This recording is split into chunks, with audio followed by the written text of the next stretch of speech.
भाई पण जरा स्मूथ चाललेलं आहे. ऑफिस व्हिडिओज वगैरे सगळं चांगलं झालेलं आहे. आणि तुम्हाला माहिती आहे का, एक हे जे सार्वजनिक गणेश उत्सवात नसतात म्हणा, ते एक आपल्यासाठी ना वरदान आहे. म्हणजे माणसासाठी ते वरदान आहे खूप मोठं. आणि बाप्पा 10 दिवस आपल्याबरोबर राहणं खूप मोठी गोष्ट आहे.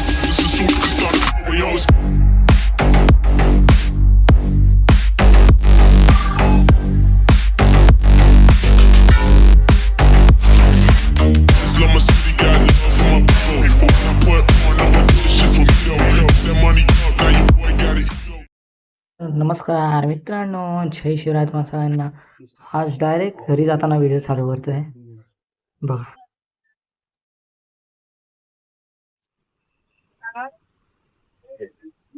काय वाटतं काय वाटतं? भेटेल ट्रेन? 43 लागली आहे. आहे ना भाई, हाय ट्रेन जाऊया मित्रांनो. ट्रेन मध्ये बसलो तर खूप बाप रे बाप एवढा पाऊस होता ना. त्याच्यानंतरला मग तुम्हाला माहिती आहे आपण रिक्षामध्ये प्रवास करतो. रिक्षामध्ये थोडा वेळ बसलो, थोडा टाइमपास, थोड्या वेगाने असं करून ट्रॅफिकला जरा बाय बाय बोललो आणि आपण पोचलो घरी. घरी आल्यावर मित्रांनो लगेच भेटतो आता थोड्या वेळात फ्रेश होऊन. ठीक आहे, चला. नमस्कार मित्रांनो, जय शिवराय तुम्हा सगळ्यांना आणि स्वागत आहे तुमच्या सगळ्यांचं माझ्या आजच्या ब्लॉगमध्ये. हे सगळं तर आपण दिवसभरचं बघितलं. ऑफिसला गेलो, काम केलं, खूप धडपड, खूप मेहनत थोडी चालली आहे, खटपट चालली, व्हिडिओजसाठी चालली. पण सध्या माहोल आहे ना आपल्या गणपती बाप्पाचा आहे. गणपती बाप्पा आता मला वाटतं एकच महिन्यात येणार आहेत, आगमन चालू होणार. मी पहिलं आगमन तर झालेलं आहे सुरतचं. त्याच्यानंतरला मग मी आज व्हिडिओ बनवतो ते म्हणजे आपल्या काळा चौकीचा महाराजा, महागणपती. खूप सारे गणपती आहेत काळा चौकीमध्ये. सगळ्यांचेच अजून पाद्यपूजन, आगमन डेट वगैरे रिलीज झाली नाही. मला 2 गणपती समजले की म्हणजे आमच्या इथला काळा चौकीचा महाराजा, त्याची 11 तारखेला आपल्या पाद्यपूजन आहे त्यांच्या मंडपामध्ये. आपले जे पटांगण आहे काळा चौकीच्या महाराजाचं, तिकडे त्या गणपती बाप्पाचं पाद्यपूजन सोहळा आहे. बाकी एक गोष्ट सांगायची आहे ती म्हणजे मंडळाचं हे 67वं वर्ष आहे. खूप सुंदर 67 वर्ष जपणे, परंपरा, मूर्ती, अध्यक्ष सगळ्यांचं त्याच्यामध्ये छोटा छोटा मुलाचा वाटा आहे.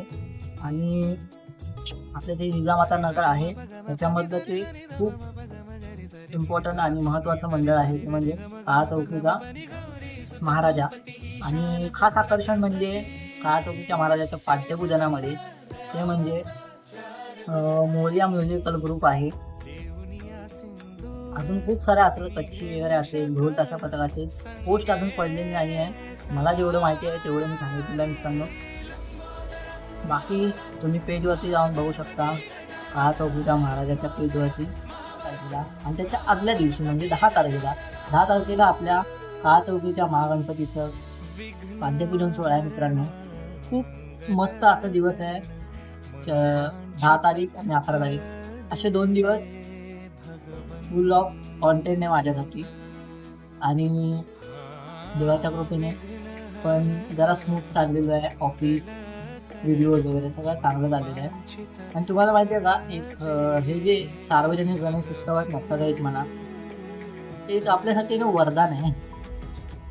म्हणजे माणसासाठी ते वरदान आहे खूप मोठं. कारण बाप्पा 10 दिवस आपल्याबरोबर राहणं खूप मोठी गोष्ट आहे मित्रांनो. तुमच्या आजी आजोबांना विचारा, गावची परंपरा, आपले सार्वजनिक गणेश उत्सव कसे पहिले पार पडायचे. आता खूप सारे कॉम्पिटिशन आहेत. ठीक आहे, आपण त्या विषयावर नाही बोलूया. आपला विषय होता सार्वजनिक गणेश उत्सव. म्हणजे खूप सुंदर आणि छान असा कार्यक्रम असतो. उत्सव असतो, सोहळा असतो गणपती बाप्पा म्हणजे. आणि यावर्षी मला वाटतं 10-11 दिवस आहेत गणपती बाप्पा. आणि नॉर्मल जे 5 दिवसाचे असतात ते 6 दिवस गणपती बाप्पा. त्यामुळे मी तर 6 दिवस गावीच असणार आहे. तुम्ही कुठे असतात ते पण सांगा.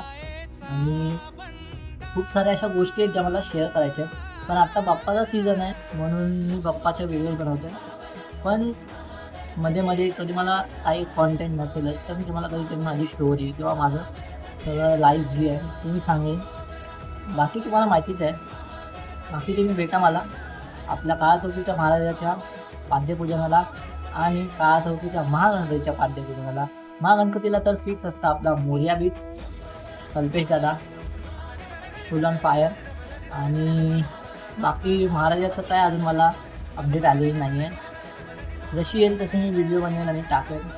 बाकी चला आजच्यासाठी एवढंच. बाय बाय, गुड नाईट आणि जय शिव.